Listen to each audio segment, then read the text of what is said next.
because the signal is very weak, right? It's kind of like listening to a radio station that's completely detuned. You can just about make the hint of music out, but it's a lot of effort, right? And our job is to find what's the weak point in the system that we can interrupt so those shock waves no longer occur.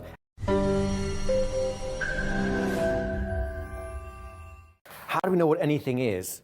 You have a beautiful brain. Whoop. Shows my artistic abilities, right? This is where your eyeballs would be, just to really freak you out. Goes back into the occipital lobe over there, right? And here's the lovely the prefrontal cortex, wonderful part of the brain over here.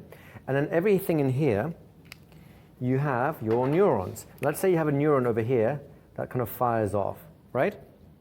And over here, there's another neuron. It's nearby, but it's not really doing much of anything, right?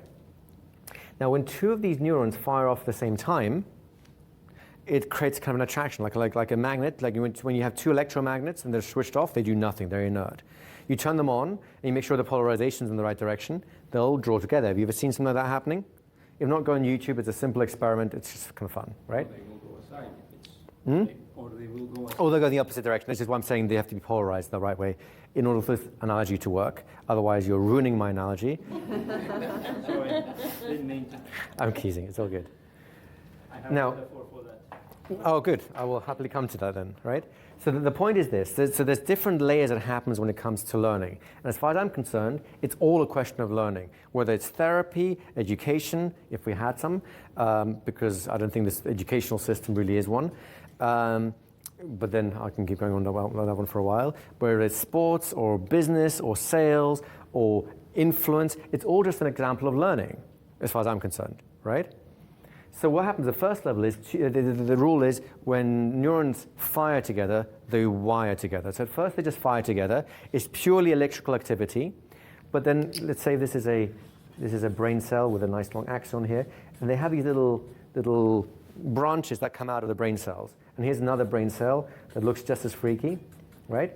And when they are firing off at the same time, these little branches start very slowly reaching out toward each other. You can actually see them. The longer this firing process goes on, you can actually see them moving like a little amoeba in a soup, kind of reaching out little tentacles towards each other. And these tentacles start actually growing. They're adding as they go along. Eventually, they meet up, and they create a very, very, very, very, very fragile bridge, right? So this stage, the firing stage, requires a lot of effort, a lot of energy, because the signal is very weak, right? It's kind of like listening to a radio station that's completely detuned. You can just about make the hint of music out, but it's a lot of effort, right?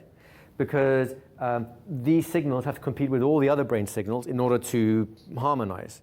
This is kind of the simple version of it. You guys will know much more about this, right? Once they connect up, however, they've actually got a hard line. The signal gets a bit stronger now.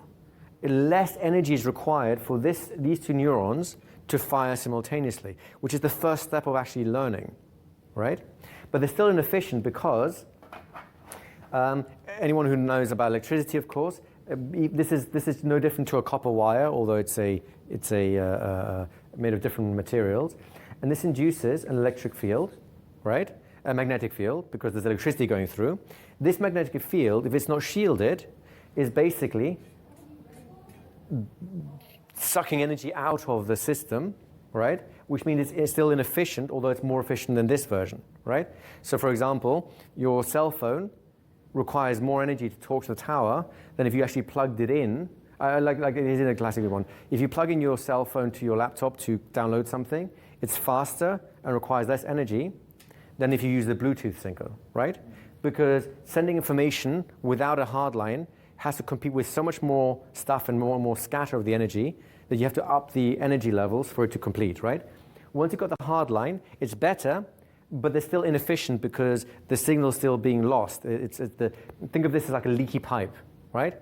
A leaky pipe is better than throwing water across a canyon, which is what this really is, right? But it's still inefficient. Do you get the analogy so far? So then the brain does something really interesting. And this is called myelination. All the white matter, which people used to think, all those wonderful scientists used to tell us was completely useless stuff, completely irrelevant, turns out to be the key to all the learnings that we do, the key to everything we want to achieve in life. what the myelin sheath does is it's an insulator. It controls the electrical activity within its sphere, so less of this leakage occurs. It basically blocks up the leaks in our pipe. The thicker the myelinization, the more insulated the wire becomes, the less energy is required in order for the signal from this brain cell to get to this brain cell, which is why things become easier. Thoughts become easier. The thoughts you practice become easier because you've got not only a hard line to send them across, you're no longer throwing them across the canyon, you're now sending them across the pipe, then the pipe has actually become plugged up so it stops leaking, and eventually the pipe becomes thicker. This becomes really thick. Both the neuron and the myelinization becomes really thick and chunky, which means more information can flow even further with less energy. It becomes more efficient. Do you see how the basics of the idea here?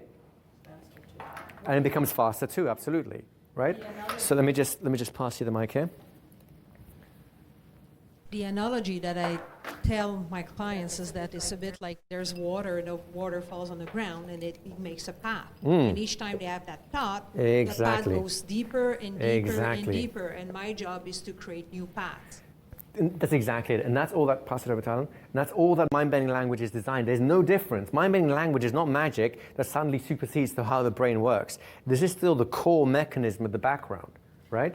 And the problem is with the big problem is this becomes so intense that as soon as this one fires, it's not just a 2 neuron network, it's hundreds, it's thousands, right? And they're all lighting up in little shock waves. And our job is to find what's the weak point in the system that we can interrupt so those shock waves no longer occur.